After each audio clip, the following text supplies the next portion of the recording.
გამარჯობა, მე ლილუ ვარ და ახლა საინტერესო ამბებს მოგიყვებით.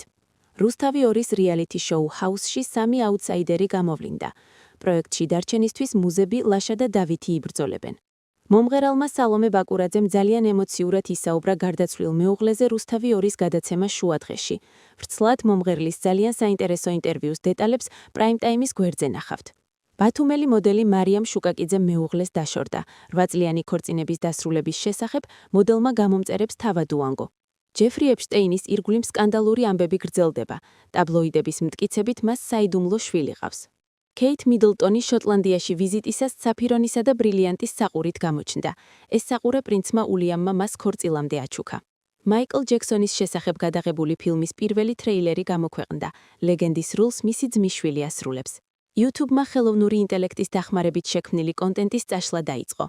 33 წლის პაციენტმა ფილტვების გარეშე 48 საათი იცოცხლა, რის შემდეგაც მას დონორის ფილტვები წარმატებით გადაუნერგეს. ამ და სხვა ბევრ საინტერესო ამბავს პრაიმ-ტაიმის გვერდზე წაიკითხავთ. მე კი ბედნიერ განწყობას გისურვებთ. შეხვედრამდე.